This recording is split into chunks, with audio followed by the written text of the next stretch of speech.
Next they touch the charcoal fire and they think, oh, charcoal fire will burn.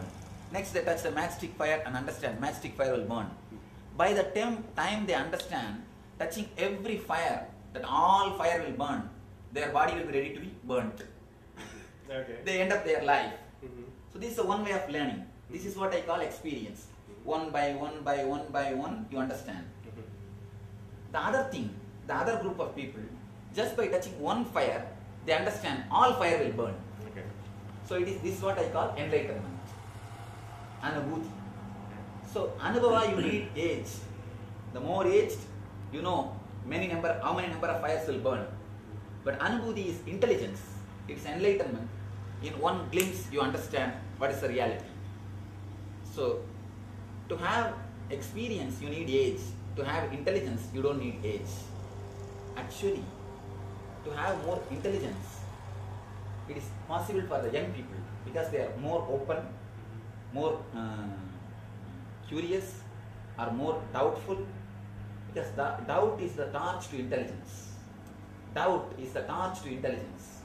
More you start believing, more you become dumb. Doubt is alive. Your search is alive when you are young. So I feel there is more possibility for younger generation, the young people, to become enlightened, to become intelligent. Because their doubt is alive. The more you become old, you start believing more in the conventions, the traditions. You stop doubting. The more you doubt, more you become intelligent. In terms of awareness of enlightenment, is it something that's personal? Is it something that came from you, or is it something that others recognized in you? First thing, when experience happens, it happens only as a personal experience.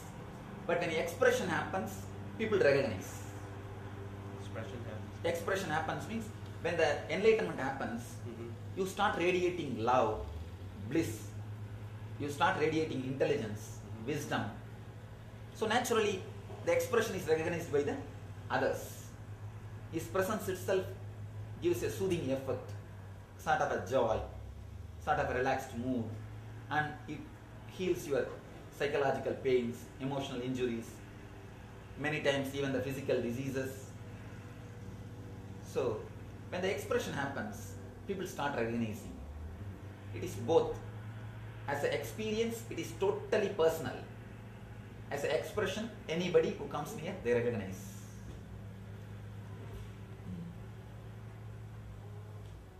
When did this first happen to you? If you want to see the turning point, my turning towards this experience, it happened when I was 12. And the journey has ended when I was 22. When I was 22, January 1st, it was 2000 January 1st. That's the night I had my first and deepest experience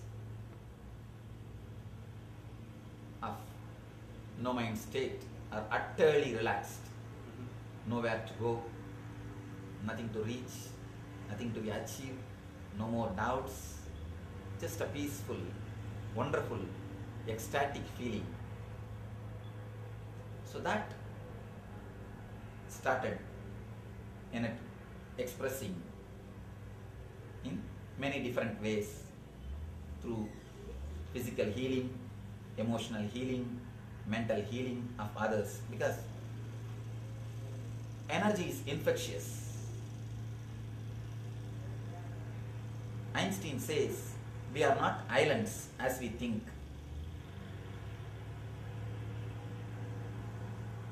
Einstein very clearly proves there is nothing called matter exists in the planet Earth at all.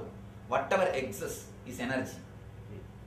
If it is a grass energy, you call it matter. If it's a subtle matter, you call it energy.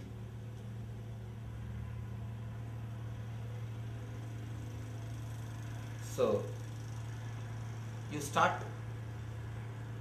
when you start expressing, naturally, people recognize it.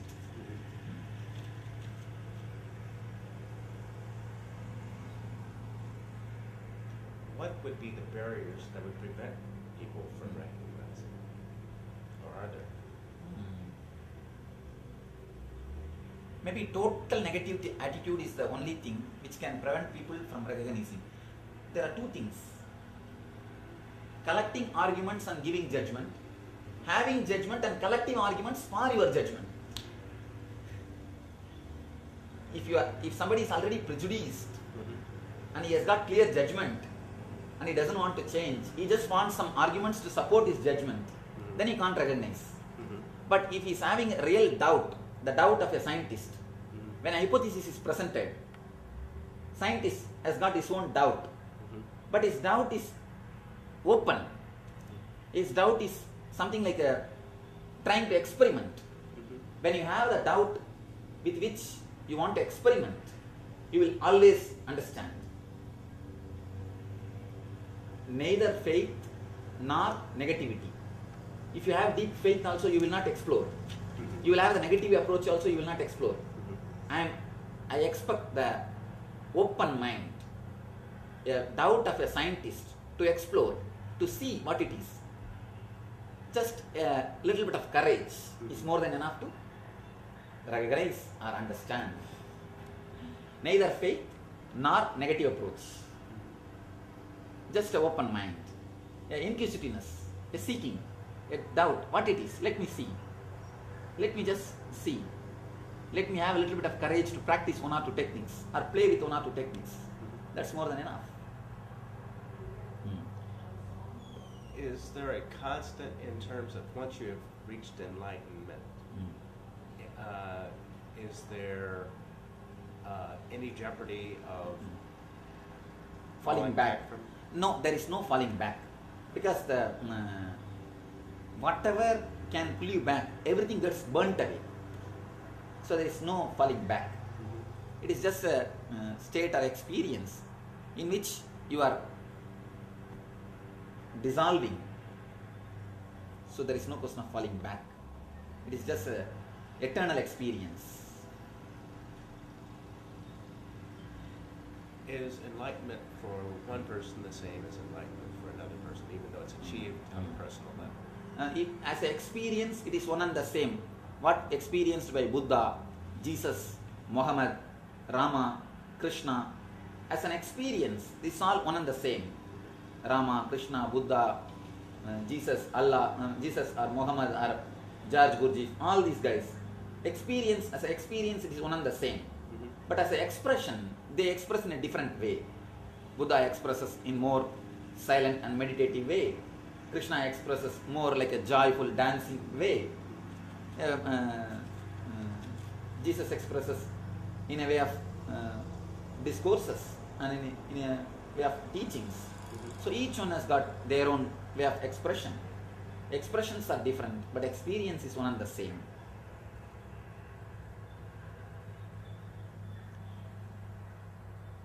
Is it more important, and that's kind of a value judgment, but is it more important to have the first awareness that you're trying to achieve enlightenment, or is it when you are at the point where you're close to actually achieving it? What do you, please pardon me? Okay. What do you think is the bigger turning point? Your first awareness that you should be on the path to enlightenment, or that you are close to approaching it? Oh, you are asking whether the real turning point is a starting or ending. Okay. Starting or ending, am I right? Yes. See, one thing, the right starting itself is off. If you start rightly, our job is over. So a right starting is what is the real turning point, according to me. Once you are on the right highway and you are driving, you know for sure you will reach the goal. Okay. So the right turn is the main thing. Not even traveling, right starting is the main thing according to me. Because the right starting itself shows that you are already on the move. You are already on the path. Either today or tomorrow you are going to achieve. It is only the small time. So according to me, the right beginning is the right thing. Then naturally you will reach. So I always tell people, arise, awake, stop, the goal is reached. Start in a right way, and then stop. You are already in the goal. Okay. Is what are there signs that you would see from people who would be the first time comers to The your session? sign is, as far as the inner world concerned, they will experience such a deep fulfillment, such a deep overflowing feeling.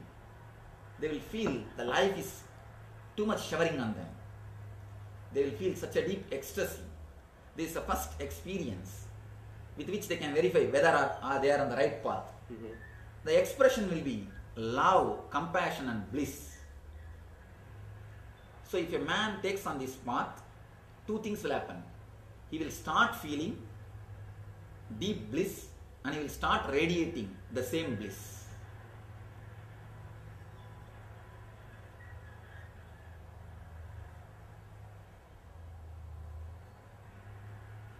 But you wouldn't expect most people overnight to change all of their habits and ways, would you? One thing, a small understanding, overnight is too much to change the habits. Okay.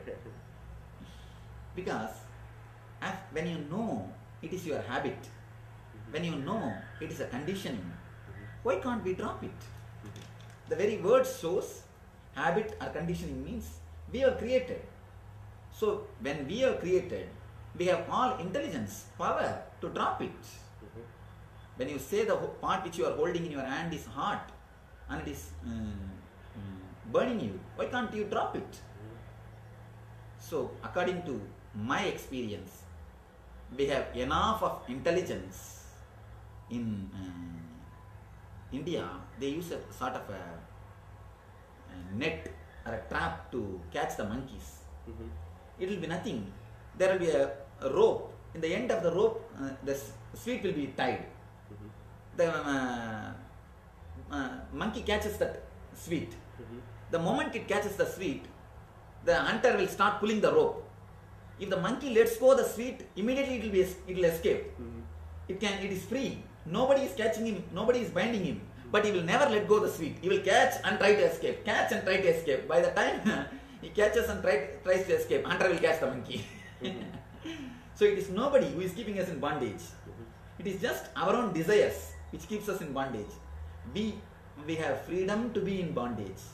It is out of our freedom we are in bondage. Just you let go, you are free. So according to me, overnight is too much time to go to transform or to experience the bliss.